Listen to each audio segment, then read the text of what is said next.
partenaires, hein, et de ne pas rester seul et de pouvoir partager et échanger au sein de son territoire sur ces problématiques complexes. Donc, si ça vous va, on va commencer sur le PowerPoint et puis on peut se dire 1 heure sur ça pour se laisser une grosse demi-heure d'échange toutes et tous ensemble. Alors peut-être qu'il y a certaines diapositives justement qu'on ne va pas approfondir pour essayer de discuter plus sur des choses qui nous semblent plus complexes, plus pertinentes et qui peuvent vous mettre plus en difficulté. Si vous avez besoin, bien sûr, de plus de précision, après, on le fera peut-être à la fin, pas au décours de la présentation. Les questions sont plutôt à la fin. Je ne sais pas, voilà. Si vraiment il y a des questions prégnantes, vous levez, on va voir si on peut y répondre au fil de l'eau, ou si on décide de le faire à la fin. Voilà, n'hésitez pas à envoyer des questions et on voit si on peut vous répondre au fil de l'eau. Tout d'abord, c'est très important, hein, voilà, quand on parle de violence conjugale, hein, d'être d'accord sur ce que sont des violences. Et c'est très important en tant que professionnel, hein, de savoir identifier les violences, parce que la problématique majeure, hein, sur cette thématique-là, c'est que la victime, et du fait aussi, hein, de la stratégie des auteurs, hein, de violences conjugales avec l'isolement, hein, de ces victimes, c'est que pour elles, hein, elles ont l'impression que ce qu'elles subissent est normal. Donc, c'est très important, hein, en tant que professionnel, qu'on puisse employer les bons termes et que on puisse vraiment, hein, être d'accord sur ce qu'est un conflit, ce que sont des violences et un autre terme qu'on peut entendre parfois, une conjugopathie, hein. Pourquoi je vous dis ça, hein, parce que c'est vrai que si vous avez pu, hein, voir le film, vous verrez comment la dame peut présenter les choses et c'est exactement de la même façon qu'elle le présente quand on les rencontre, hein, c'est qu'elles vont vous dire oui, oh, ben, on s'est un petit peu disputé. D'accord, alors racontez-moi comment s'est passée votre dispute. Ben, il a essayé de m'étrangler, il m'a menacé avec un couteau, il m'a frappé, voilà, hein, sauf que le mot employé est dispute. Donc, c'est très important de pouvoir, hein, signifier à cette personne-là que ce dont elle nous parle, pour nous, ça, ce n'est pas la définition de dispute. Ça, c'est un autre terme qu'il faut employer et c'est un terme qui est des violences conjugales. Donc voilà, hein, la différence conflit, hein, violence, c'est important, hein, aussi de bien l'avoir en tête et puis parfois, hein, aussi de pouvoir l'expliquer, hein, aux victimes, hein, parce que en effet, hein, avoir un conflit, hein, c'est quelque chose qui est très répandu, hein, dans notre vie personnelle, dans notre vie professionnelle, hein. On peut tout chacun, hein, avoir des conflits, euh, sauf que dans un conflit, ça se résout par la parole. Chaque personne, hein, est à égalité, hein, peut échanger vraiment ses points de vue d'une manière égalitaire. Et puis, voilà, au final, on peut parfois faire des compromis dans une relation de couple, mais en tout cas, tout le monde a droit à la parole avec une notion d'égalité dans les points de vue, hein. Quand on parle de violence, on est dans une relation, hein, qui est totalement euh, de domination, hein, voilà, avec vraiment un rapport, hein, hiérarchique qui est définitivement installé, qui est toujours, hein, dans le même sens, hein, c'est-à-dire que c'est toujours la même personne, hein, qui a droit à la parole, qui décide ce qu'on fait, et l'autre personne, ben, n'a pas droit de pouvoir décider, hein. Et donc, chaque crise, hein, est un renoncement et un affaiblissement pour elle, et ce qui est important aussi de repérer, c'est une notion de peur, hein, qui va s'installer C'est-à-dire que c'est important de dire à la personne quand vous n'êtes pas d'accord, voilà comment ça se passe. Est-ce que ça vous arrive d'avoir peur de votre partenaire, hein? Et donc cette notion de peur et donc de rapport hiérarchique et de domination signe vraiment des violences, hein, que ce soit des violences physiques, ça c'est plus facile à repérer pour la victime, mais les violences psychologiques sont bien évidemment des violences qui sont très importantes avec des conséquences même qui peuvent être plus lourdes pour les victimes que des violences physiques. Mmh. Si tu as des choses à rajouter, Ouais, Catherine? non, peur, oui, c'est Voilà. important. Donc là, c'est pareil, voilà, pour vous dire. Donc ça, c'est vraiment très important.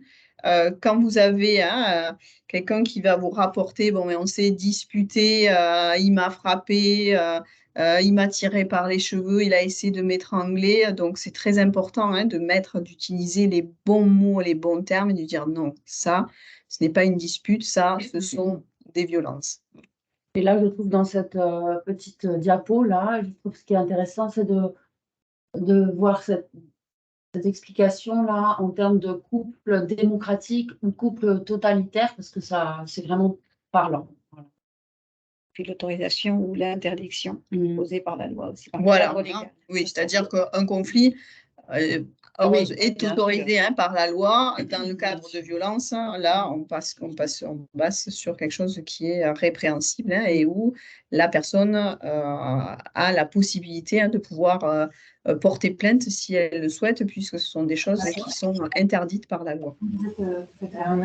Alors, un autre voilà, terme que vous avez pu peut-être entendre et qui a pu être galvaudé. Moi, je sais qu'aux urgences, on a beaucoup, voilà, c'est un terme qui est beaucoup employé par des personnes qui sont un peu moins formées, ambulanciers, pompiers, qui vont vous dire, bon, on a pris en charge, c'est une conjugopathie. Voilà, donc quand on parle de conjugopathie, comme je vous ai dit, qu'il y a eu une tentative d'étranglement ou une menace avec une arme blanche, utiliser ce terme-là, c'est pareil, il faut savoir de quoi on parle. Donc, en effet, la conjugopathie peut exister. C'est un trouble psychique qui s'apparente à la dépression et surtout, en fait, c'est les deux membres du couple sont en souffrance à cause de cette relation de couple qui est dysfonctionnelle, mais cette relation est quand même symétrique, c'est-à-dire qu'on n'est pas dans un rapport de domination de l'un sur l'autre et de peur de l'un sur l'autre. Le couple est dysfonctionnel, entraîne une souffrance chez les deux membres du couple, mais il n'y a pas cette notion de domination et de peur. Oui, d'accord. Est-ce que jusque-là, tout est OK pour tout le monde? On n'a pas vu de petites mains qui se sont levées. Donc voilà, n'hésitez pas. Donc juste une petite diapo sur voilà, les différentes formes de violence conjugale. On ne fait pas un truc très théorique, donc ça, je pense que ce sont des choses que vous maîtrisez très, très bien.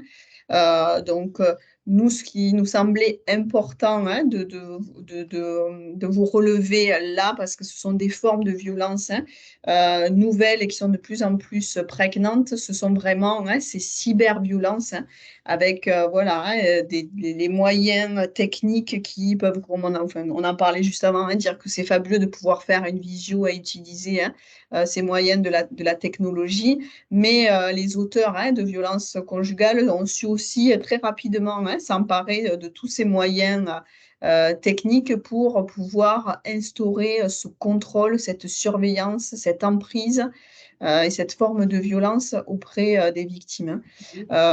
Donc voilà, là vous verrez, il y a différents, donc il y a le cybercontrôle. En fait, il y a plein de petits moyens maintenant. Il suffit que vous tapiez sur Internet comment surveiller ma conjointe et vous allez voir qu'il y a, voilà, je ne sais pas combien de sites qui Il y a s'ouvrent, plein d'applis qui plein s'installent sur le téléphone à l'insu des personnes.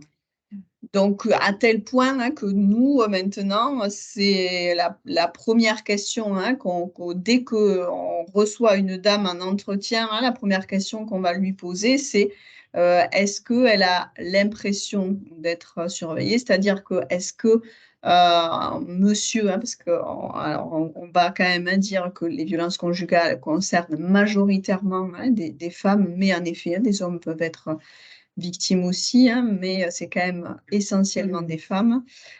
Donc, est-ce qu'elle a l'impression que monsieur est au courant en permanence de ses moindres faits et gestes, de où elle se trouve? Est-ce qu'il est au courant de propos qu'elle a pu tenir en dehors de sa présence? Donc tout ça, c'est des éléments d'alerte pour nous, hein, qu'il y a probablement, hein, de la cybersurveillance, du cybercontrôle, et on a toujours, hein, en arrière-pensée de ne pas les mettre plus en danger et en difficulté par notre intervention, hein. Donc, si on a la moindre suspicion qu'il peut y avoir, hein, une cybersurveillance ou un cybercontrôle, hein, c'est de leur faire éteindre le téléphone portable. Mais parfois, hein, il y a certains programmes espions, hein, qui, même si le téléphone est éteint, hein, permet quand même de pouvoir continuer à enregistrer ce qui se dit dans la pièce. Donc, même d'avoir des petits dispositifs simples où on met dans une enveloppe, enfin une couverture de survie. Enfin, il y a plusieurs petites techniques comme ça pour éviter que monsieur puisse entendre ce qui peut se dire. Et puis, pouvoir, quand madame est séparée et qu'il n'y a pas d'obligation de continuer à être en lien à cause des enfants, hein, et changer, hein, changer de téléphone pour être sûr qu'ils ne puissent pas continuer le contrôle. Et puis, ça peut aller très loin, hein, sur les mots de passe mail, les mots de passe de la CAF, où finalement, monsieur a piraté et c'est lui qui se fait, qui reçoit les allocations. Enfin, voilà, hein, ces cyberviolences vont très loin et sont voilà, très importantes et très prégnantes. Donc, vous allez voir quelques diapos, hein, qui vont Voilà. reprendre. Cyberharcèlement à base d'appels, effectivement, ou de SMS, c'est très, très courant aussi maintenant. La cybersurveillance, hein, c'est ce qu'on vous a dit. Géolocalisation, etc. Et puis voilà, les cyberviolences économiques, administratives, en utilisant les différents mots de passe des différentes, voilà, la CAF, le compte bancaire, hein, et puis voilà, de pirater tout à son bénéfice, hein, et au détriment de la victime. Et bien évidemment, hein, il y a les formes de cyberviolence, hein, sexuelle, avec diffusion, hein, de photos, de films sur les réseaux sociaux sans l'accord de la victime ou en menaçant de le faire. Et ça, bon, Catherine nous en parlera plus, hein, mais c'est vrai que cette cybersurveillance, hein, c'est quand même psychologiquement très destructeur, hein, parce que finalement, c'est vrai que maintenant, ce téléphone portable, hein, on l'a en permanence avec nous, hein, on le porte même sur nous. Et c'est vrai que c'est vraiment une intrusion très importante, hein, dans sa sphère privée, avec finalement l'impression que nulle part on peut être sereine. Oui, nulle part on peut échapper au regard de l'agresseur qui se trouve là, partout où elles vont. Tout à coup, elles tournent la tête dans un magasin ou n'importe quoi. Voilà, il est là, il est sur le parking, il est ici, il est là. Et c'est vraiment, comme tu dis, une intrusion et une préoccupation permanente qui entretient évidemment l'anxiété de la personne.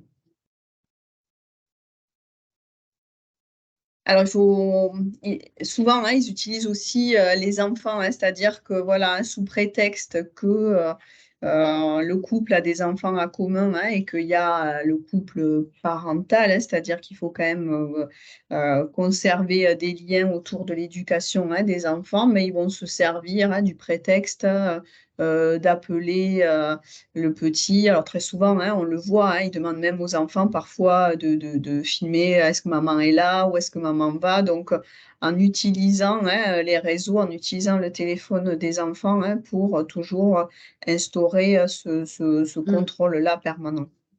Ou en allumant, par exemple, une conversation en visio qui va durer tout le temps de l'échange avec les enfants, voire, je me souviens d'une patiente récemment, toute la soirée, en fait, au prétexte qu'elle manquait au monsieur, elle était obligée de garder son téléphone en mode vidéo et pouvait observer toute la soirée, quoi. Ce qui était présenté comme une marque d'attention et qui, pour elle, elle a mis du temps à s'en rendre compte, mais était évidemment extrêmement pesant. Alors bien sûr, hein, on voulait aussi quand même faire quand même un focus sur les violences sur les enfants qui sont des co-victimes de violences conjugales du fait de cette atmosphère qui vit à la maison et même quand il y a la séparation, ils sont souvent tiraillés entre les deux parents avec ce conflit de loyauté. Et puis, l'enfant peut être aussi lui-même victime de violences psychologiques et aussi physiques et notamment lors de la séparation. On sait que ce moment de la séparation est un moment de dangerosité majeure pour la femme, mais également pour les enfants avec des féminicides et des enfants chaque année, malheureusement, qui sont tués au décours de la séparation par l'auteur des violences conjugales. C'est vrai qu'en 1 heure et demie, on n'a pas trop évoqué les enfants, où c'est une problématique très, très complexe, la protection de l'enfance dans le cadre des violences conjugales, c'est quelque chose qui est c'est un sujet vraiment à part entière, qui pourrait prendre des heures. On va pas forcément beaucoup l'évoquer là. Si vous avez des questions, bien sûr, on pourra y répondre, mais on a sciemment pas trop décidé d'en parler. Là, on pensait que c'était plus important d'axer sur la victime de violence, la victime, la maman victime de violence conjugale. Alors, il nous semblait, voilà, très important, comme on vous a dit depuis le début, l'importance vraiment de savoir de quoi on parle et de pouvoir faire réaliser à la victime qu'elle est victime de violence conjugale, parce que du fait de l'emprise, du fait de la stratégie de l'auteur, qui est de faire penser à la victime que c'est de sa faute, ce qu'elle subit, ou c'est normal, c'est comme ça que ça se passe dans un couple, c'est ça qui est de l'amour, de contrôler, de mettre une vidéo en permanence, de savoir en permanence où l'autre est, voilà, donc c'est vrai qu'elles ont du mal à pouvoir se reconnaître comme victime. Et donc, comment peut-on faire, nous, pour arriver à détecter ces violences? Ce matin, typiquement, donc je suis aux urgences aujourd'hui, donc une infirmière et une de mes collègues qui me parle d'une dame qui a été accueillie, 24 ans, enceinte de 7 mois, qui présente une plaie au niveau de l'oreille et qui vient parce que elle dit qu'elle s'est cognée avec une malle. Sauf qu'en fait, l'infirmière à l'accueil a constaté des hématomes diffus, un d'un côté, un de l'autre, au niveau du cou. Donc vraiment des localisations qui semblent pas très cohérentes par rapport à l'explication. Et elle a été prise en charge derrière par ma collègue, voilà, urgentiste.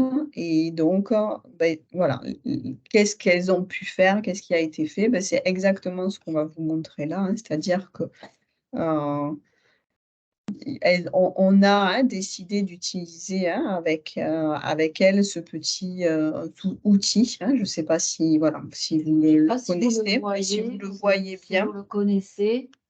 On le trouve sur internet, je crois que c'est le département de 93 qui l'avait élaboré et ça, c'est très intéressant. Nous, on aime bien l'utiliser quand la personne, justement, ne vient pas avec une plainte pour violence conjugale, mais qu'on repère comme ça qu'on a des suspicions. Et il s'agit d'une petite échelle avec des items très simples de la vie quotidienne où la personne peut se situer. Et l'intérêt, justement, c'est au lieu d'arriver avec notre diagnostic et notre savoir sur la personne, c'est elle-même qui va être amenée à réfléchir à sa situation et à se situer voilà, dans le vert, le jaune, le noir. Après, si vous le voyez bien, donc je commence avec le jaune là, te fait du chantage si tu refuses de faire quelque chose, rabaisse tes opinions et tes projets, se moque de toi en public, est jaloux et possessif en permanence, te manipule, contrôle tes sorties, tes habits, ton maquillage, fouille tes textos, tes mails, tes applis, insiste pour que tu envoies des photos intimes, t'isole de ta famille et de tes proches, t'oblige à à regarder des films porno, t'humilie et te traite de folle quand tu lui fais des reproches, pète les plombs lorsque quelque chose lui déplaît, menace de se suicider à cause de toi, menace de diffuser des photos intimes, te pousse, te tire, te gifle, te secoue, te touche les parties intimes sans consentement, t'oblige à avoir des relations sexuelles, te menace avec une arme. Voilà. Donc c'est vrai que ça, on l'utilise fréquemment maintenant, hein, et on le remet, hein, par exemple, là, au décours de cette consultation, hein, donc, soit on peut, et c'est bien, hein, nous, on l'a fait aussi, hein, au sein de l'unité Delphine où on a plus de temps, hein, c'est-à-dire qu'on reprend, mais vraiment, voilà, hein, on montre ce violentomètre. Et finalement, là, la semaine dernière, hein, une dame qui, pareil, hein, était dans une emprise très importante, hein, en disant, mais moi, je l'aime. Et finalement, quand on lui a présenté ça, alors qu'au début, elle minimisait vraiment les violences, ben, en fait, alors il n'y a pas eu la menace, hein, avec arme, mais jusqu'à un viol, hein, en fait, on a pu, à chaque item, en fait, elle disait, ah ben oui, ça me rappelle quand il avait fait ça. Ah oui, mais ça aussi, maintenant que vous me le dites, ça me rappelle quand il fait ça. Donc ça leur permet vraiment de pouvoir repérer. Voilà, et de remettre aussi en route leurs pensées, parce que souvent elles sont dans un état un peu de sidération dont on parle. Donc ça, c'est vraiment intéressant parce que là, elles sont actives et non pas seulement passives comme dans la relation. Alors, ce qui est intéressant, hein, la dame de ce matin, voilà, on lui a présenté ça et elle était, voilà, oui, mais moi, oui, il me crie dessus, mais c'est vrai que moi aussi, je peux crier, enfin voilà, hein. Il ne faut pas croire que on va présenter, hein, ce violentomètre, hein, et ça va être voilà, l'électrochoc et la révélation immédiate. Avec certaines personnes, avec certaines patientes, en effet, ça va leur permettre, hein, immédiatement de réaliser, hein, ce qu'elles subissent. Et puis d'autres, hein, il va falloir peut-être plus de temps, hein, pour que ça diffuse. Là, cette dame, hein, au décours de la consultation, finalement, elle a toujours pas dit pour elle, voilà, qu'elle subissait des violences, mais on sait que c'est des choses qui vont infuser, hein, et qui vont petit à petit, hein, la faire, hein, réaliser, hein, sur certaines situations, elle va peut-être, voilà, hein, maintenant se poser cette question, hein, se disant, mais attends, moi, on m'a présenté, et ça, on m'avait dit, apparemment, ça, c'est quand même pas dans le vert, hein, on est plutôt dans d'autres couleurs. Et ce qui est important, hein, c'est quand on utilise ça, et comme là, qu'on laisse le temps aux dames de le réfléchir, c'est que, en tout cas, voilà, hein, là, ce qui a été dit, hein, aujourd'hui à cette dame, c'est bon, mais très bien, là, vous nous dites que votre relation, pour vous, elle est tout à fait saine. En tout cas, sachez que si un jour, voilà, hein, les choses dérapent et qu'on bascule sur des couleurs, hein, voilà, un peu plus graves, sachez en tout cas que à l'hôpital, au sein de cette structure, vous pourrez être vu par une équipe qui est dédiée dans cette prise en charge, qui pourra répondre à vos questions, vous accompagner, voilà.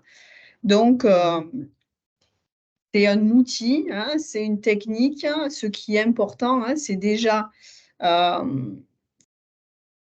on en parle à la personne, la manière dont on le présente, et puis surtout de laisser la porte ouverte, hein. En fait, là, on ouvre une porte, on lance une perche, et peut-être qu'on n'est pas au temps où la patiente est en capacité de pouvoir s'en saisir. Mais ce qui est important, hein, c'est de laisser la porte ouverte et de lui dire que à n'importe quel autre moment, voilà, quand ça lui arrivera, puisque là, manifestement, elle nous dit que ce n'est pas le cas, mais en tout cas, si jamais un jour ça doit lui arriver, en tout cas, elle pourra venir et on pourra l'aider, l'accompagner à répondre à ses questions. Alors pour répondre à la question, oui, il y aurait un compte rendu. Alors, Donc, ça, c'est le violentomètre, hein, mais la meilleure, hein, des façons pour détecter, hein, en fait, hein, c'est finalement, et c'est si vous avez vu le film Anna, hein, c'est ce qui est très intéressant dans ce film, et c'est comme ça qu'on forme le personnel, hein, parce qu'en fait, Là, je vous ai dit le violentomètre, hein, ça a été, j'ai dit à ma collègue médecin derrière de l'utiliser. Mais en fait, ce qui s'est passé, hein, c'est l'infirmière à l'accueil qui a eu la formation, en fait, au sein de son interrogatoire, comme elle a posé, hein, la question des antécédents. En fait, elle a posé la question systématique, hein, des violences. Voilà. Donc, comme vous pouvez le voir, hein, quand vous regardez ce film, hein, c'est très important, hein, d'intégrer dans une question avec toute personne, hein, que l'on reçoit, hein, indépendamment du sexe et de l'âge, hein, parce que finalement, tout un chacun peut être à un moment donné dans sa vie exposé, hein, à des violences. Donc voilà, hein, est-ce que dans votre vie, est-ce que au travail, dans l'enfance, est-ce qu'à la maison, vous avez déjà subi des violences? Le médecin, hein, et dans le film Anna, hein, il l'intègre à son questionnaire. Et là, c'est ce qui s'est passé aussi, hein, c'est-à-dire que quand ma collègue infirmière d'accueil a posé cette question à cette dame, elle a dit, mais pourquoi vous me posez la question?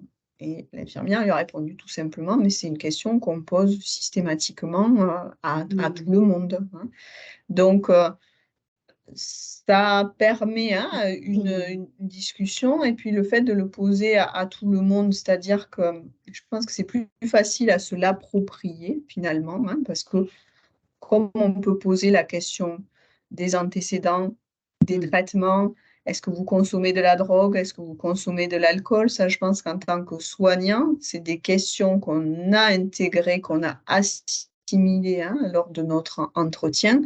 Pour autant, consommer des drogues est quand même quelque chose de délictuel, hein, et on n'a pas de mal à poser cette question-là. Donc, pourquoi il serait difficile de poser la question de se dire, est-ce que vous avez déjà été victime de violence? Donc, ce qui est important, hein, pour être plus à l'aise avec ça, c'est d'arriver, hein, à l'intégrer dans son questionnaire comme toute autre question qu'on pose à tout le monde, indépendamment du sexe, de l'âge. Comme ça, finalement, on n'a pas l'impression qu'on va stigmatiser plutôt une personne qu'une autre. Et puis, c'est facile de dire, ben, moi, je pose la question à tout le monde, c'est pas plus à vous qu'à quelqu'un d'autre, c'est posé à tout le monde. Alors après, ce qui est important, hein, c'est de trouver la forme qui vous conviendra. Donc si cette question-là, vous avez du mal à l'assimiler, peut-être, voilà, hein, demander. Et à la maison, quand vous n'êtes pas d'accord sur un sujet, comment ça se passe? Hein? Est-ce qu'il s'énerve? Est-ce que ça vous arrive de ne pas être d'accord? Est-ce que vous avez peur? Enfin, voilà, hein, savoir comment vous allez vous l'approprier. Mais plus vous intégrerez cette question systématiquement à l'ensemble des personnes que vous prendrez en charge, et plus finalement elle va vous paraître naturelle à poser. Et souvent, pourquoi c'est compliqué et c'est pas naturel, c'est parce que souvent on a peur de la réponse qui peut nous être donnée. C'est-à-dire que si on nous répond oui, je suis victime de violence, et qu'on ne sait pas que faire avec cette réponse, là, c'est vrai qu'on est vite démunis et désemparés, et du coup, on va décider de ne pas la poser, hein. Donc, ce que je vous ai dit en préambule, hein, c'est-à-dire que cette thématique-là, on ne peut pas la traiter tout seul. Nous, dans notre équipe, hein, il y a Catherine, la psychologue, il y a Justin, un assistant social, il y a Marie-Tiffaine qui est une infirmière, hein. On a tous les champs, hein, qui sont représentés. Voilà, ça touche tellement, hein, de domaines différents. On ne peut pas avoir une expertise et on ne peut pas être dans la spécialité de tous ces domaines-là. Donc, c'est très important, hein, que vous ayez un réseau, hein, dans votre territoire, de savoir si je vais avoir quelqu'un qui va me répondre oui, je suis victime de violence conjugale, qu'est-ce que je vais en faire? Peut-être qu'il y a certaines choses que moi, professionnelle, je vais pouvoir prendre un peu en charge, mais il y en a beaucoup qu'il va falloir que je délègue à des psychologues, à des assistantes sociales, à des associations, une unité de médecine légale, une unité dédiée, hein. Il y en a une donc sur Béziers, il y en a une à Rodez, il y en a une à Perpignan, il y en a une sur les hôpitaux de l'Ariège, hein. Et bon, voilà, il n'y a que 4 à l'heure actuelle. On parle de création de maisons des femmes, donc peut-être dans quelques temps, il y aura des maisons des femmes. Voilà. Donc, en tout cas, savoir vers quel partenaire pouvoir adresser pour quand on aura intégré cette question et qu'on nous répondra oui, eh bien, ça sera facile parce qu'on saura vers qui confier Oui, la il y a personne. aussi au niveau associatif qui existe partout le CIDFF, France Victimes, qui ont aussi des juristes, des psychologues, etc.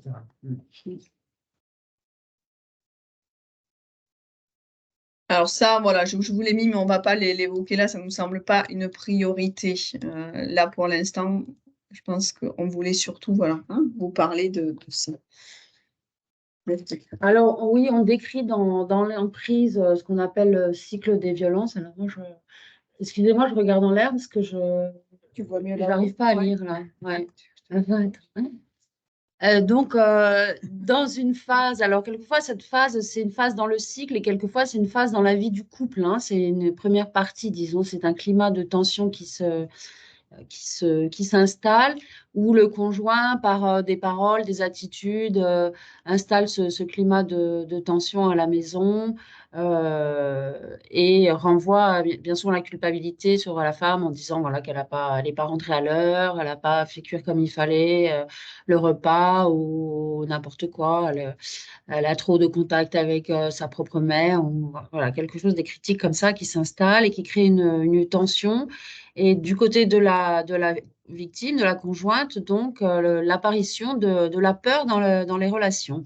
Elle commence à douter d'elle-même, elle a peur de déplaire, donc elle essaye de se plier un petit peu, de réparer ses erreurs supposées, etc.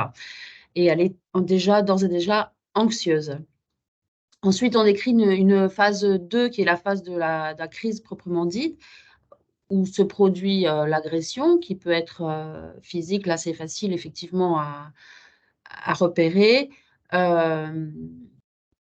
Donc, un acte de violence physique ou verbale, une crise où monsieur éclate. Du côté de la victime, c'est la colère et la tristesse.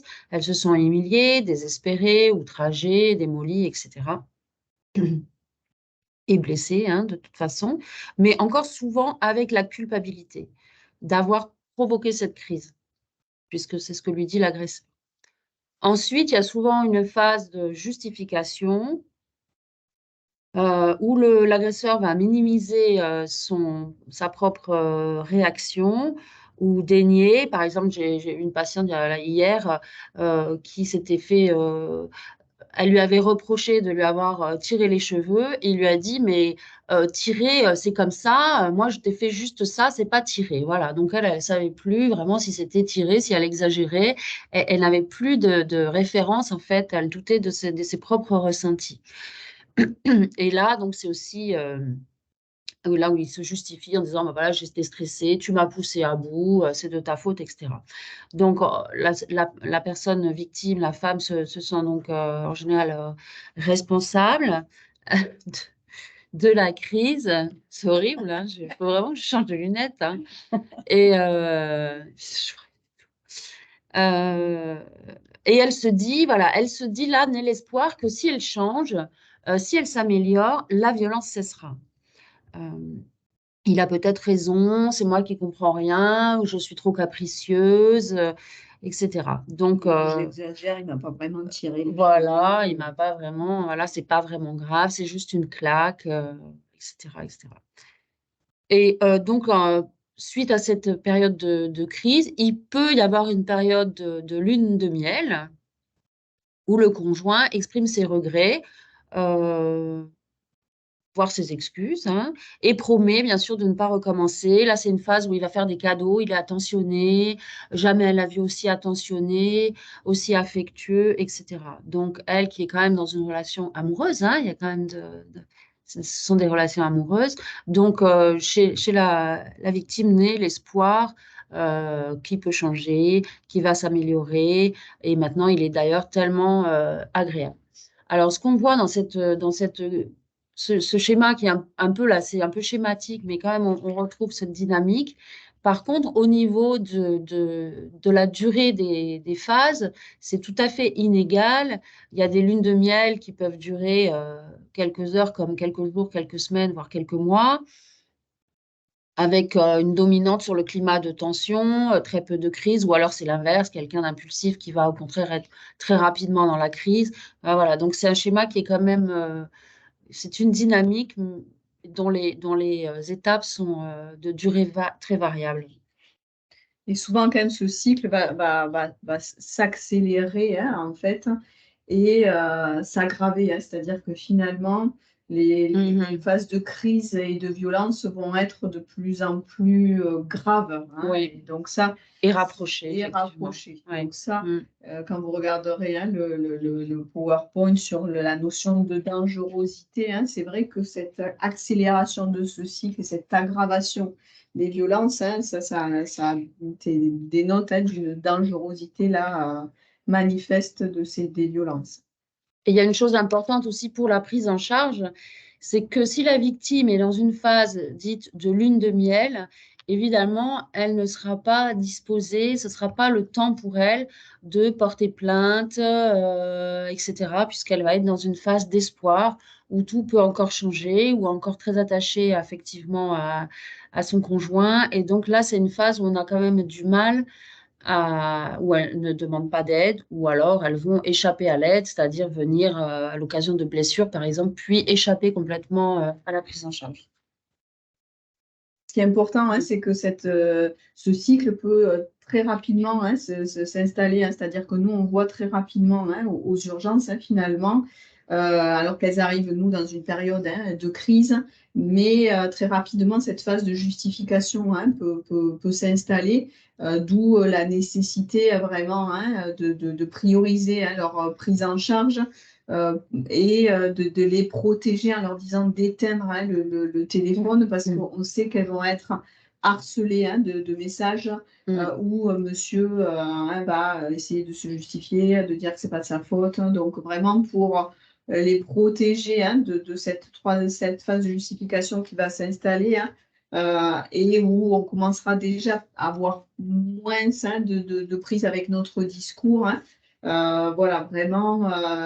Nous, on priorise leur prise en charge, hein, au sein des urgences, et on évite, hein, qu'elles gardent le téléphone. On essaye de les protéger en leur présentant, hein, ce cycle. Donc ça, c'est très important, hein, de le leur présenter, même si elles sont, hein, dans une phase, voilà, hein, la phase déjà de justification ou quand même de lune de miel, parce que elles vont repérer que ce cycle-là, il y a déjà eu un précédent épisode qui s'est passé comme ça, Oui. hein.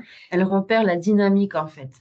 Et quelquefois, ces phases, je pense à une autre patiente, elles sont presque entremêlées, parce qu'elle recevait, par exemple, des messages d'amour éperdu, etc. Donc, hein, plutôt période justification, lune de miel.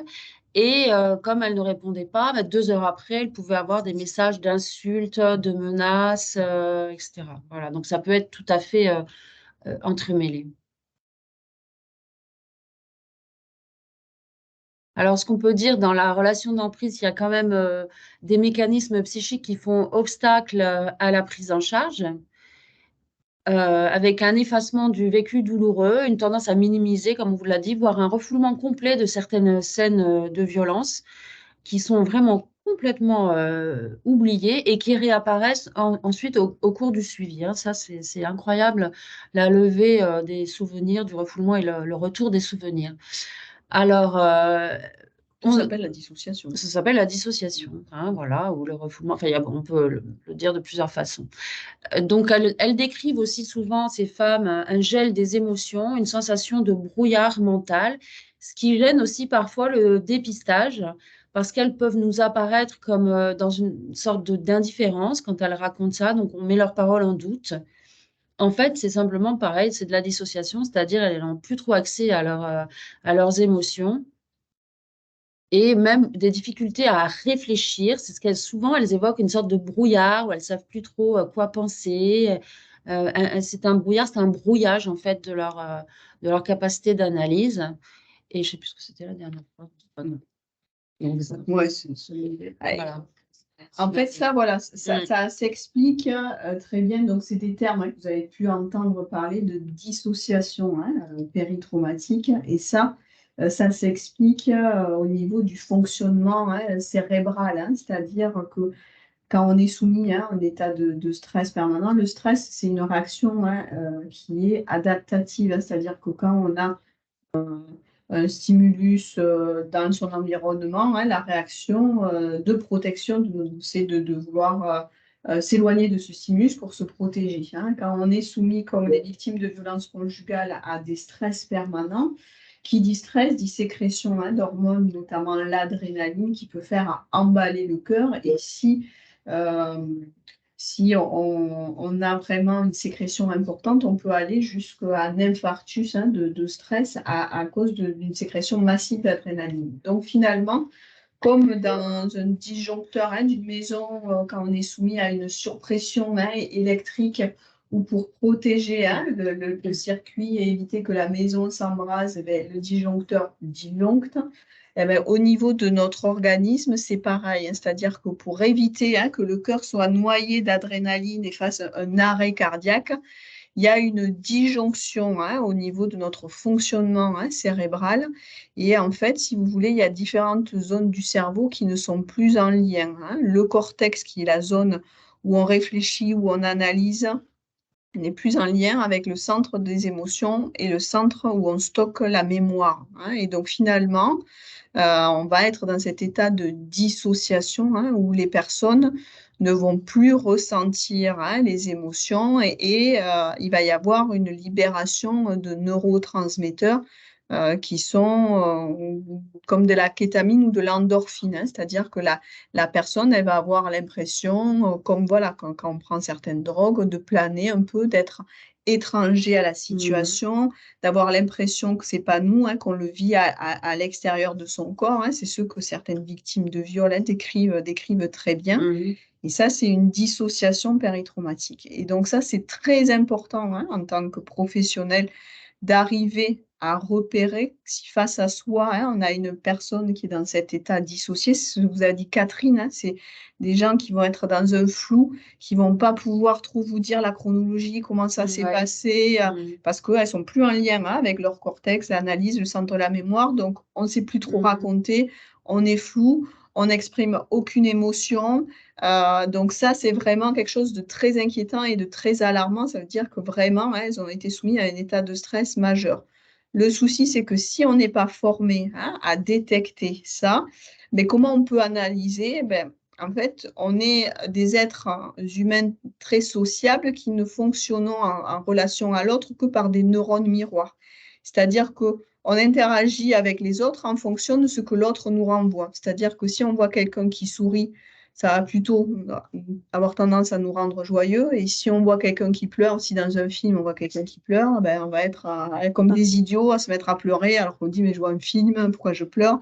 L'empathie, quoi. Voilà, c'est l'empathie, mais ça s'explique aussi par ces neurones miroirs. Donc le piège, quand on a des personnes qui sont dissociées, qui n'expriment aucune émotion et qui en plus sont très floues dans le discours, c'est finalement de mettre en doute leurs paroles et de se dire ouais, franchement, elle me dit ça, elle pleure même pas, moi je crois pas qu'elle soit victime de violence là. Donc non, attention, vous avez face à vous une personne qui est en dissociation péritraumatique, donc ça veut dire que vraiment les violences subies sont très importantes et très graves. Bon, ça, c'est des petites vignettes, donc on ne va pas les reprendre un petit peu sur ce qu'on vient de dire, des phrases de patientes qui expriment bien ce qu'on vient de décrire. L'ambivalence aussi, ça, c'est quand même important parce que c'est quasiment constant dans la prise en charge. C'est l'absence de demande d'aide ou l'ambiguïté de la demande d'aide ou l'évolution cours de la prise en charge de la demande d'aide. Donc là, ce qui est important, c'est de comprendre qu'avec cette ambivalence, on parle de rupture évolutive avec des allers-retours. Bon, il y a certaines patientes, il y a eu un épisode de violence, voilà, c'est la rupture et voilà. Mais le plus souvent, quand même, il y a des allers-retours avec une alternance de mise à l'abri et de retour dans le couple. Donc, il faut le savoir en tant que professionnel parce que c'est un peu décourageant dans un premier temps quand on ne comprend pas ça. Et puis, chaque départ, en fait, permet à la victime d'expérimenter ses capacités d'autonomie, de les vérifier et de prendre une distance progressive et de vérifier qu'en fait, elle est quand même capable de se séparer de cet homme, ce qui n'est pas évident au début, puisque ça, c'est autre chose avec le stress, c'est que en l'absence quand elle n'est plus en situation de couple, en fait, le niveau de stress redescend, donc la dissociation diminue, hein, se résout un peu, et donc la personne retrouve l'accès à son stress, en fait, à son sentiment d'anxiété, ses angoisses, ses émotions, etc. Ce qui fait que c'est très inconfortable, en fait, pour elle, alors que pendant qu'elles étaient dans la situation un peu dissociée, voire parfois avec l'apport de toxiques ou d'alcool qui permet de maintenir la dissociation, bah, finalement, elles sentaient moins de choses. Et une fois séparées, elles souffrent davantage. Donc, ça explique aussi ces allers-retours. Ce qui fait que même si c'est la 10e fois que la personne veut se séparer, il faut quand même toujours accueillir comme un pas, une progression dans cette séparation. Voilà. Donc, il faut bien sûr ne pas porter de jugement définitif et toujours accueillir, encourager toujours, accueillir et soutenir les capacités du sujet, qui doute toujours d'elle-même.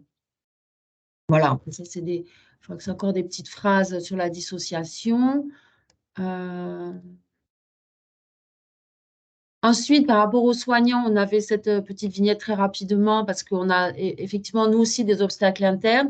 Il y a des obstacles hein, chez la victime qui sont la peur des représailles, la honte, la peur qu'on place les enfants, etc. Bon, bah, ça, c'est côté victime. Mais côté soignant aussi, on a des obstacles parce que c'est une clinique du réel, hein, donc de la confrontation à la haine, à la destruction, à la mort, à la possibilité de la mort. Ça, ce sont des choses irreprésentable. Hein. Donc, nous aussi, en tant que soignants, intervenants, on peut être gagné par une espèce de sidération de la pensée aussi et par l'angoisse. Donc, le sentiment d'impuissance aussi, la frustration, le découragement, etc. Et même parfois la colère envers la victime parce qu'elle se laisse maltraiter. Ça, c'est des choses qu'on peut ressentir et qu'il est important quand même d'identifier et de partager entre nous. Bien sûr, tout le monde peut avoir connu ces problématiques dans sa vie ou la vie de son voisin ou de son parent, ou, etc. Donc, on n'est pas à l'abri aussi de cette angoisse qui est provoquée par ces situations, etc. Donc, on peut, pour se protéger de tout ça, avoir tendance, nous aussi, à minimiser les choses, nous aussi à éviter, à être dans le déni. Et ou alors avoir tendance à agir à la place, décider à la place de la victime, ce qui renforce sa perception à elle de n'être pas autonome, d'être dépendante. Donc, il faut lutter contre notre tendance à l'agir, un peu notre côté sauveur là. Et donc, évidemment, pour pouvoir avancer, comme Marie-Ange le disait, il faut partager la prise en charge pour créer un espace de réflexion, avoir une prise en charge pluridisciplinaire le plus possible, groupe de travail, ben ça c'est le mieux, hein, bien connaître aussi tous ces processus pour pouvoir objectiver au maximum la situation. Et connaître le réseau et voilà, tout ça, tout ce que vous faites là, hein, finalement. Ouf, on peut passer aux questions. Voilà, donc là, juste nos coordonnées, si vous avez des questions, besoin d'échanger. Alors voilà, nous, on est quand même là, on est sur la région au sens large. Donc, comme je vous ai dit, hein, vous avez donc des structures similaires à la nôtre hein, qui se trouvent, voilà, Rodez, Perpignan, l'Ariège. Si vous avez des questions, de toute façon, voilà, il y a aussi notre mail. Hein, vous pouvez nous contacter et voir, voilà, hein, c'est comment on peut vous aider dans vos travaux sur votre réseau. Voilà. Place aux questions, aux réactions. Est-ce que ça suscite certaines réactions? Est-ce que vous avez des points sur lesquels vous auriez souhaité avoir quelques précisions? Est-ce que vous avez envie de partager peut-être une situation ou une expérience, quelle qu'elle soit? Je me Élodie, permets on juste t'entend une- pas. Ouais. Ah, pourtant, Voilà. ça y est, c'est Ok, bon. c'est bon. C'est bon. Ça y est, Voilà. ouais. Ouais, juste une petite intervention là avant de passer aux questions. Donc, il y en a une dans le chat. On pourra peut-être partir de celle-ci pour lancer les débats.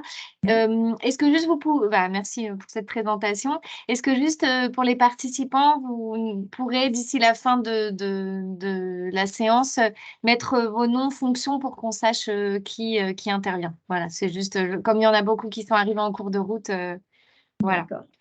Et sinon, du coup, on peut peut-être enchaîner sur la question de Madame Lucie Desmoulins. Pouvez-vous nous parler de la convention hôpital, police, justice dans vos établissements et des protocoles spécifiques, violence conjugale, violence intra, les personnes référentes, quels services, quels professionnels? C'est un peu long, du coup, non, comme question. Je ne sais pas si vous m'entendez. Là, on entend, oui. Très Oui, bien. on vous entend. Non, on ça est va aller. plusieurs, hein, on est plusieurs de mon équipe, mais ils se cachent. Alors déjà, pour répondre, bonjour. Nos noms sont sur la première page, en fait, sur la page titre Sur le support. du PowerPoint. Alors, les conventions, nous, l'hôpital de Béziers, ça fait 2 ans en novembre là qu'on a signé une convention avec les forces de police et de gendarmerie du territoire pour qu'il y ait un recueil de la plainte des victimes de violences conjugales au sein des urgences. Dans le cadre où, parce que pareil, hein, on est tous avec des problématiques pratico-pratiques, c'est-à-dire que les forces de police, je pense qu'ils sont encore moins bien lotis peut-être que les services hospitaliers en termes de personnel et de moyens matériels. Donc, pour les victimes qui seraient en incapacité de pouvoir se déplacer parce qu'elles doivent être hospitalisées ou parce qu'il y a une dangerosité telle qu'elles ne peuvent pas arriver jusqu'au commissariat ou à la brigade de gendarmerie, en fait, il y a une convention qui a été signée entre l'hôpital et les forces de police pour qu'ils puissent venir recueillir la plainte au sein des urgences ou venir récupérer la victime au sein des urgences pour l'amener en sécurité au sein de leur hôpital. Voilà, après, excusez-moi, parce que c'était tellement vaste sur les On autres. a aussi un protocole, effectivement, qui existait déjà avant l'espace Delphine, un protocole au centre hospitalier qui prévoyait comment prendre en charge, c'est-à-dire quelle personne interpeller. Donc, il y avait toujours un assistant social et psychologue des urgences, plus évidemment le médecin urgentiste qui fait le CMI, un CMI un peu spécialisé, parce que Marie-Ange est quand même spécialisée. Et voilà, c'est quoi? Et la possibilité d'interpeller les mêmes personnes dans les services de médecine ou de chirurgie. Ou de gynécologie. Ou de gynécologie, voilà. Et Après, oui, pardon. Après, sur Béziers, c'est vrai qu'on a un réseau qui est très développé, où on travaille bien avec toutes les associations, que ce soit le CIDFF, France Victimes, AMAC, qui est pour une association pour la prise en charge des enfants co-victimes. On a rencontré la brigade des familles aussi au sein du commissariat, même s'il y avait cette convention pour encore faciliter les échanges entre les deux structures. Il y a l'intervenante sociale qui est au commissariat ou en gendarmerie avec lesquelles on travaille vraiment en très bonne entente et en partenariat très actif. Du coup, juste dernière question, la convention que vous avez passée avec le commissariat est valable à toute heure du jour et de la nuit, parce que c'est vrai que souvent, nous, le souci qui peut se poser, c'est sur des horaires plutôt à partir de 22h et jusqu'à 6h du matin, quoi. On sait malheureusement que quand même l'essentiel de ces situations-là arrive en heure de garde ou de week-end. Donc, bien évidemment, la convention, c'est tous les jours de la semaine et H24. De toute façon, dans la mesure du possible, à part si la femme souhaite sortir, si la prise en charge n'a pas pu être faite, évidemment, la nuit, dans la mesure du possible, si ces victimes, même s'il n'y a pas de blessures graves physiques, sont gardées à l'unité d'hospitalisation de courte durée des urgences Et comme ça, on peut aller en rencontre le Le lendemain lendemain matin. matin, ouais. Après, sur Béziers, on a même une convention avec les forces de police parce que donc on a la chance d'avoir depuis quelques années un centre d'hébergement pour les femmes et leurs enfants. Donc pareil, il y a un appartement d'urgence qui est à disposition tous les jours H24, pareil, pour les services de l'hôpital, de la police et de la gendarmerie, en sachant que voilà, c'est la police qui a la clé et qui vient chercher la victime et qui l'amène en sécurité, elle, avec ses enfants, sur cet appartement d'urgence si besoin, mais en sachant, comme dit Catherine, que on privilégie autant que possible, si la dame elle est psychologiquement encore fragilisée, qu'elle soit gardée même avec ses enfants s'il faut une nuit à l'UHCD pour qu'après le lendemain matin, l'équipe de l'Espace Delphine puisse les prendre en charge et coordonner avec l'équipe du centre d'hébergement leur reçu. Ok, merci beaucoup en tout cas pour toutes ces précisions. Est-ce qu'il y a d'autres questions? Élodie, est-ce qu'il y a une question dans le chat? Parce que du coup, moi, je ne vois pas le chat. Non, il n'y a pas d'autres questions, si ce n'est par rapport des questions logistiques par rapport à la diffusion du PowerPoint et de la présentation, auxquelles évidemment on répondra, mais on vous partagera évidemment tous ces documents. Mais pas d'autres questions dans le chat. Je ne sais pas si des gens veulent participer directement, peut-être, s'il y a des questions. Ah, il y a une main levée. On passe de Rodez. Oui, bonjour. Je ne sais pas si vous me voyez. Ah non, c'est peut-être que vous allez voir la salle. Donc, Laura Renier, donc je suis la coordinatrice de la PAS de l'hôpital de Rodez et en même temps, donc, la coordinatrice de la nouvelle équipe dédiée qui s'est créée, comme le disait le docteur, sur l'hôpital de Rodez. Donc, moi, je voulais juste témoigner du coup de la passerelle entre la PAS et du coup le nouveau service qui s'est créé, parce qu'on s'est rendu compte aussi, finalement, que la PAS était aussi une porte d'entrée. Oui, bien sûr. Donc, c'est vrai qu'on a créé de bons liens entre les deux services et une passerelle facilitée. Donc, voilà, c'était juste pour témoigner de ça, sur le fait qu'il y a quand même des liens vraiment étroits à créer entre ces deux services-là. Tout à fait. Alors, nous, on en est plus que sûrs et plus que convaincus, à tel point que l'infirmière de l'Espace Delphine, et vous avez pu peut-être certains la côtoyer, Marie-Tiffany Yvon, qui est l'infirmière était, parce que là, elle est plutôt, on va passer sur l'Espace Delphine, l'infirmière de la PAS du CH de Béziers. Donc, vraiment, nous, depuis le début, on est bien convaincus qu'en effet, le lien entre PAS et prise en charge de victimes de violences conjugales, il est effectif et qu'on a tout intérêt à travailler les deux équipes conjointement. Oui. Et idem pour le travailleur social, pour Justin qui était précédemment sur la PAS.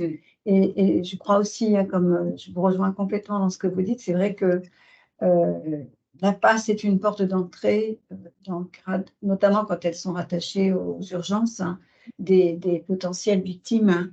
Et je crois aussi que ce qui a encouragé à la création de ce type de dispositif, c'est justement de pouvoir offrir un espace plus protecteur, enfin différencié et protecteur, enfin une forme de protection et repérant aussi pour les victimes qui viennent consulter. Ça, en tout cas, c'était quelque chose qui était quand même dans les besoins, ce à quoi ça devait pouvoir répondre. Il y a aussi l'histoire de l'anonymisation des patientes aux urgences. Pareil, pour des raisons de sécurité, elles ont la possibilité d'être anonymisées, c'est-à-dire qu'elles ne vont pas apparaître si quelqu'un téléphone pour avoir des nouvelles ou se présente à l'entrée des urgences, n'a pas accès à les informations la concernant. Et pareil, le choix de notre unité était aussi, on voulait quelque chose qui en tout cas puisse ne pas être repéré si jamais madame n'était pas séparée sur la carte de mutuelle encore conjointe, qu'il ne puisse pas y avoir quelque chose qui pourrait mettre en difficulté et en danger encore plus la victime. Si je peux me permettre aussi, c'est la question des employés à l'hôpital aussi. Par rapport à la question de l'anonymat. Oui, oui, oui. Je crois que ça doit être là. Oui, oui, c'est vrai que voilà, il fallait aussi garantir une sécurité pour des victimes qui travaillaient à l'hôpital et donc voilà, pour pas que ça remonte dans le dossier parce que malheureusement, on sait que la confidentialité au sein de l'hôpital, même si on n'est pas censé aller regarder les dossiers de ses collègues, ça pouvait mettre en difficulté certaines victimes qui n'osaient pas venir, en tout cas consulter aux urgences dans ce cadre-là par rapport à une prise en charge de violences. Et là, le fait que l'unité soit vraiment séparée dans un endroit un peu plus confidentiel, ça a permis, ça facilite la prise en charge aussi des membres du personnel victimes de violences conjugales.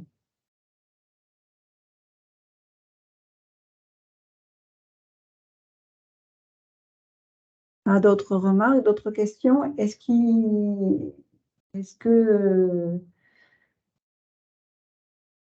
quelqu'un veut Et intervenir? par rapport au film, est-ce que vous aviez des remarques ou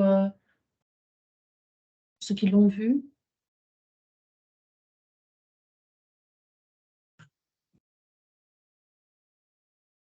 C'est une problématique qui est compliquée. Ce format-là, c'est complexe pour échanger. Donc, c'est sûr, on a voulu axer sur des choses qui nous semblaient importantes sur le repérage et vraiment comprendre cette notion de cycle de l'emprise et de dissociation péritraumatique pour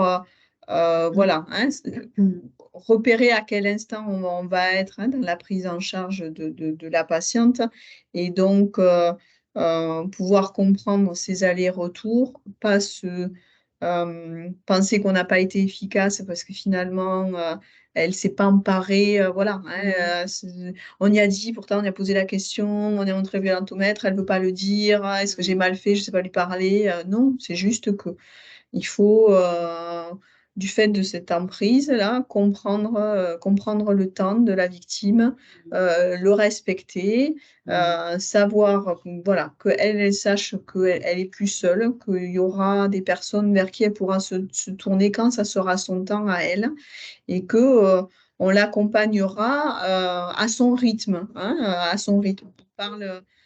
On n'évoque jamais, la plainte est évoquée, c'est quelque chose qui est évoqué, mais c'est jamais, quelque chose qui est présenté en premier, il vous faut porter plainte, non, non, Sachez que vous avez la possibilité, si un jour vous souhaitez, on pourra vous donner le certificat, on pourra vous le redonner si jamais vous l'avez perdu, on pourra vous aider, toujours respecter le temps de la victime et savoir que on sera toujours là, que s'il y a des allers-retours, on sait à quel point c'est compliqué, que ça sera peut-être pas la première fois qu'elle arrivera à se séparer, mais que nous, on sera toujours là à chaque étape et on fera avec elle.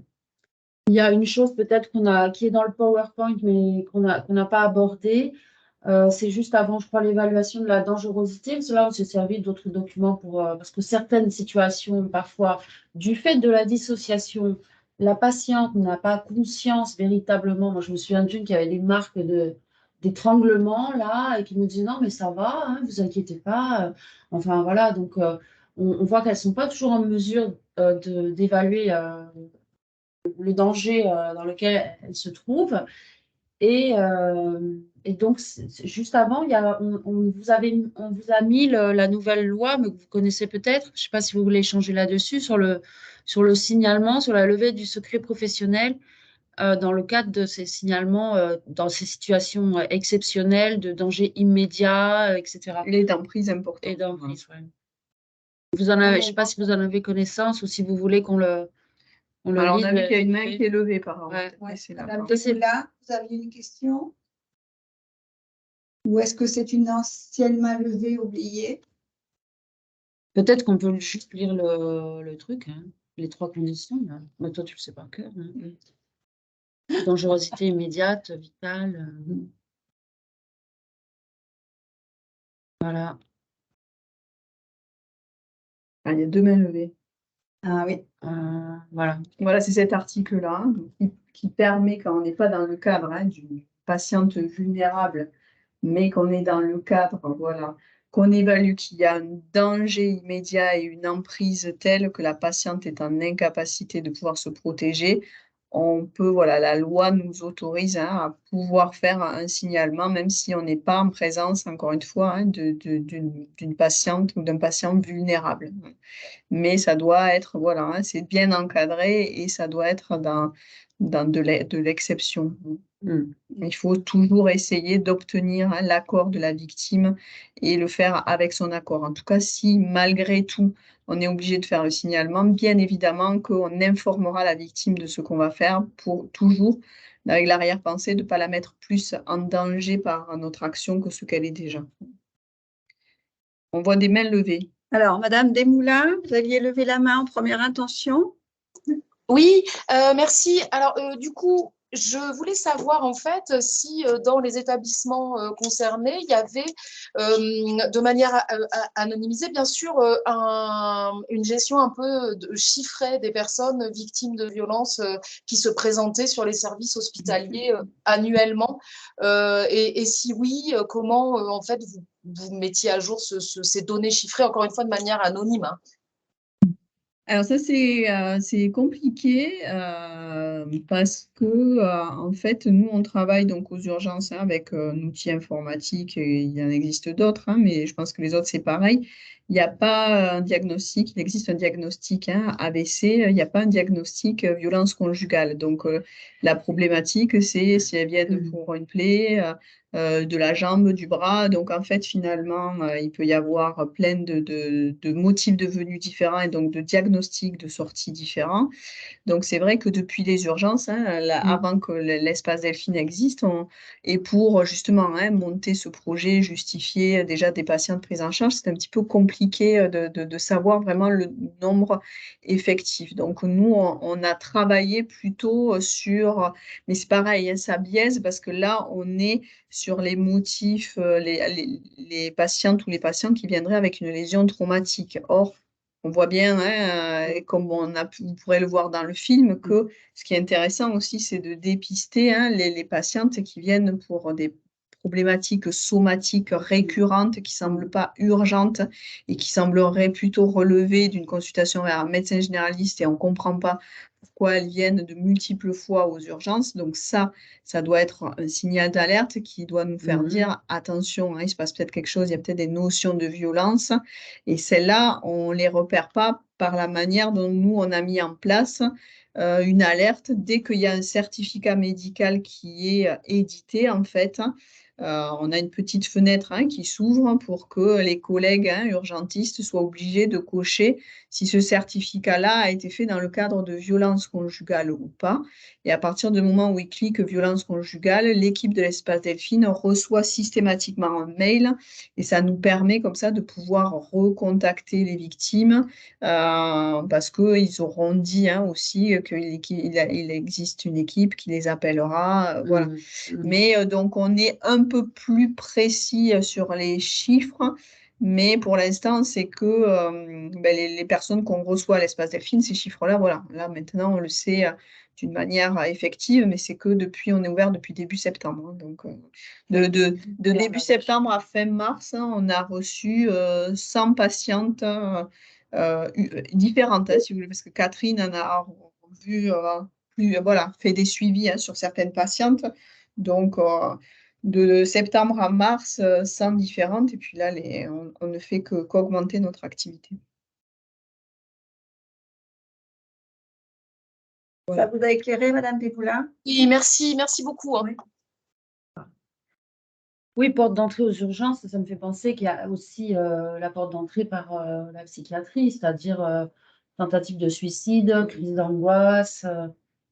Oui, donc aussi, tout à fait. Tout à fait. Alors, les collègues de la PAS demandent, vous aviez une question? Oui, bonjour, vous m'entendez? Oui. Donc, je suis le docteur Didier Puteaux, je suis médecin référent de la PAS de Mende. C'est pas tellement une question, c'est un souhait. Je suis parfois confronté à des difficultés linguistiques et j'aurais souhaité qu'on puisse mettre en place à l'échelle régionale, mais pour commencer, je pense, ex-Languedoc-Roussillon, un répertoire qui ne soit destiné qu'à des urgences bien particulières et qui permette de regrouper des soignants, je dis bien des soignants, pouvant servir d'interprète dans des langues ou des dialectes sur lesquels on peut être parfois en grande difficulté. Parce que l'utilisation de l'interprétariat professionnel tel que je le fais actuellement est totalement insatisfaisant quand on aborde certains sujets comme par exemple les violences faites aux femmes ou les violences dans l'homosexualité, etc. Parce que je suis persuadé que l'interprète ne traduit pas de manière exacte et rigoureuse la totalité des propos, que ce soit les miens ou ceux du médecin qui mène l'examen, comme ceux de la victime. Donc, mon souhait ne serait pas d'avoir des interprètes qu'on appellerait tous les jours, plusieurs fois par jour. Ce serait d'avoir sur des situations bien précises qui nécessitent que là, on aille un petit peu au fond des choses. Ce qui en Lozère serait, je vais dire, une fois tous les 3 mois ou une fois tous les 4 mois, quelqu'un sur lequel on puisse vraiment s'appuyer parce qu'il s'agit d'un soignant et que ce soignant va traduire effectivement les choses telles qu'on souhaite qu'elles soient traduites et nous retraduira à l'inverse avec la même rigueur ce qui aura été exprimé. Tout en ayant peut-être un meilleur sentiment de confiance de la part de la victime éventuelle, selon qu'on a affaire à un traducteur de sexe masculin ou de sexe féminin. Voilà, c'était juste une difficulté à laquelle de temps en temps on est confronté, nous ici en Lozère, pour des migrants que l'on reçoit ou des personnes de nationalité étrangère et qui sont victimes de violences. Donc, si je peux retraduire peut-être, monsieur le docteur Couteau, ce serait un annuaire ou en tout cas des ressources, des compétences linguistiques de soignants, mais du coup, pas nécessairement de l'hôpital. Parce que la question que je me posais, c'est est-ce que ce type d'annuaire existe à l'hôpital de Mende? Alors, sur l'hôpital de Mende, nous avons, fait le recensement de tous les soignants qui accepteraient d'être sollicités, effectivement, et de manière plus, on va dire, générale, que ce soit par les urgences, les services, pour pouvoir servir de traducteur sur n'importe quelle situation médicale rencontrée. Là, ce que je souhaite, c'est qu'on ait un répertoire plus large, parce qu'aller trouver à Mende un soignant qui parle pachto, eh ben non, j'ai pas trouvé. Donc peut-être qu'on n'en trouvera pas même sur la Languedoc-Roussillon, mais si jamais cette personne, source, existe, et qu'en plus de ça, elle est d'accord pour être éventuellement sollicitée de manière rarissime, hein. C'est un peu comme le médecin correspondant de SAMU qu'on va solliciter pour un ongle incarné. Au bout d'un moment, ça ne va plus lui plaire. Donc, qui accepte qu'elle soit sollicitée que sur des cas bien précis et qui relèvent de l'urgence, entre guillemets, de l'urgence sociale, médico-sociale, tout ce qu'on veut, mais de l'urgence, moi, ce serait mon souhait, parce que parfois, ce sont de grands moments de solitude. Google Traduction, c'est bien gentil, mais ça prête à rire, et c'est des situations sur lesquelles on n'a pas forcément envie de rigoler. Et les interprètes de ISM Interprétariat, pour ne citer que lui, sont parfois, à mon avis, à des kilomètres de ce que je demande, et la réponse qui m'est faite, c'est à des kilomètres de ce que je m'attendais à obtenir. Donc voilà, c'est juste, je pense que je ne suis pas le seul dans cette situation-là sur l'ensemble de la région, et que peut-être que si on arrivait à monter un répertoire de cette sorte avec une quinzaine de personnes volontaires, qu'on ne dérangerait pas à tout bout de champ, j'insiste bien, hein. Ce sera un engagement, une charte à signer de la part de tout le monde. On ne les solliciterait que pour des cas bien précis, dans des circonstances bien précises, qu'on peut éventuellement même protocoliser. Et même ça pourrait se faire à la limite sur un rappel avec un rendez-vous dans des horaires plus faciles. Mais je pense que ça serait utile sur l'ensemble de la région qu'on puisse avoir ce genre de ressources sur ce genre de problème. C'est sûrement pour moi. Ouais, c'est un En beau tout souhait. cas, Ouais. en tout cas, votre question, elle rejoint aussi une question qu'on s'est posée quand on a préparé cet atelier Ouais, avec les ouais. intervenantes sur, vous savez, le violentomètre qui vous a été présenté tout à l'heure, sur le fait qu'il puisse être traduit en plusieurs langues. Alors après, c'est vrai qu'il y a des dialectes. Bon, là, je crains quand même qu'on ne puisse le traduire dans certains dialectes, mais dans tous les cas, qu'on sorte seulement de cette version française. Et donc, on n'a pas eu le temps de le faire depuis la semaine dernière, mais on s'est engagé à regarder d'un peu plus près qui, dans nos partenaires qui travaillent sur des outils de prévention, pourrait éventuellement nous aider à traduire ces supports-là. Voilà. Et puis peut-être aussi, alors, on parle de ce support, alors peut-être c'est un peu hors sujet, mais ce qui est important aussi, c'est que là, alors ce n'est pas un outil officiel, hein, c'est un outil local, mais il y a aussi un violentomètre qui est en cours de construction en direction des enfants. Hein. Donc il est, voilà, il n'est pas tout à fait la même forme, mais en tout cas, à travers des questions simples aussi sur la détection de violences auxquelles les enfants pourraient être exposés. Mais je retiens votre idée. Il faudra qu'on s'en reparle parce que je pense que vous avez des idées, sûrement des propositions à faire en ce sens. En tout cas, pour comment est-ce qu'on peut construire un outil comme celui-ci. Mais je crois en effet que c'est nécessaire. Oui, Hein. c'est très intéressant. On en reparlera avec la collègue qui est sur Toulouse aussi. Hein. Voilà. Merci beaucoup. Oui. Merci à vous. Est-ce qu'il y a d'autres questions, interventions? Élodie? Il nous reste 5 minutes. Est-ce que tu veux donner le mot de la Oui. fin? Eh ben, écoutez, oui, donc bah, merci beaucoup en tout cas, parce que c'est un sujet très vaste et délicat. Donc c'est vrai qu'on n'a pas pu aborder l'ensemble et enfin voilà, elles ne vous l'ont pas dit, mais vous me confirmez, mais vous faites des formations sur une journée minimum Tout à fait, normalement oui, sur oui. cette thématique. Donc en 1 heure et demie, forcément, on n'a pas eu le temps d'aborder tout ce dont on aurait aimé parler. Néanmoins, on a pu aborder plusieurs points qui sont essentiels et nous, c'est vrai que c'était un peu l'idée de cet atelier, c'était donner un peu des outils et des techniques aux personnes qui accueillent. Alors, c'est vrai qu'on a aussi beaucoup d'assistantes sociales qui ont pu participer à cela, donc c'est vrai qu'ils sont aussi, qui peuvent être dans cette phase de repérage et ce n'est pas toujours évident. Mais bon, vous nous avez donné des notions là par rapport aux définitions de violence conjugale, les différentes formes, quelques outils. Donc, on parlait du violentomètre et des techniques à disposition au niveau des entretiens avec ces notions de cycle de violence, de notions d'emprise, cette dissociation péritraumatique qui là peut vraiment servir aussi même à des personnes qui ne sont pas forcément dans le milieu Oui. paramédical.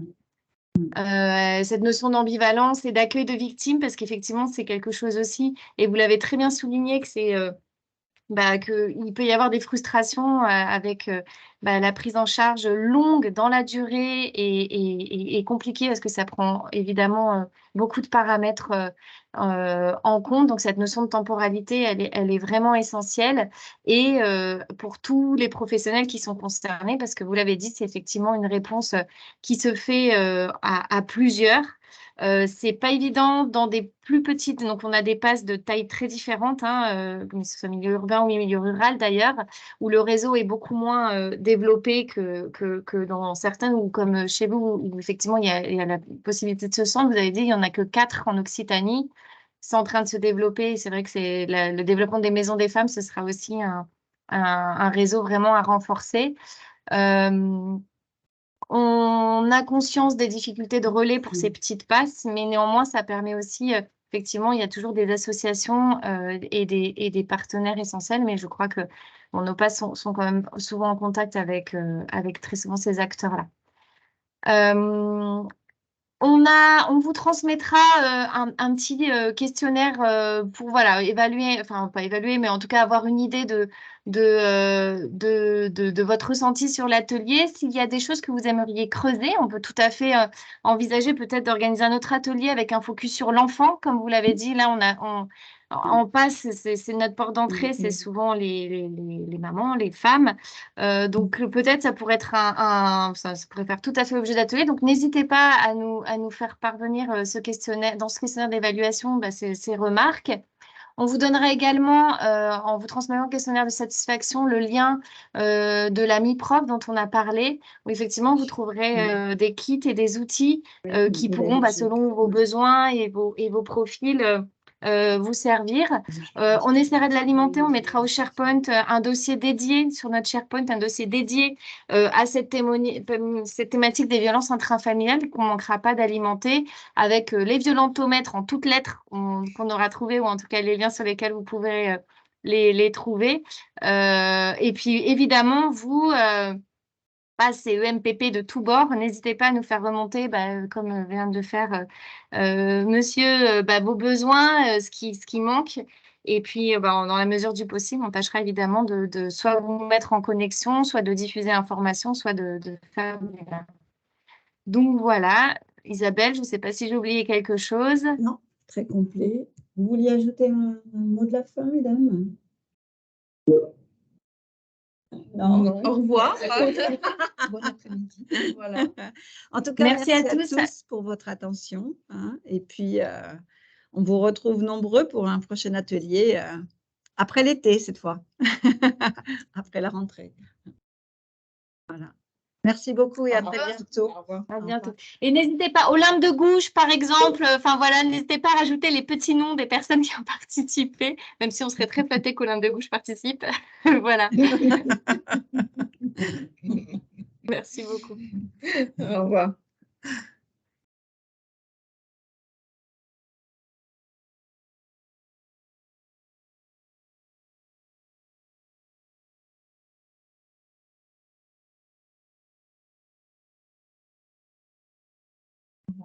J'ai été-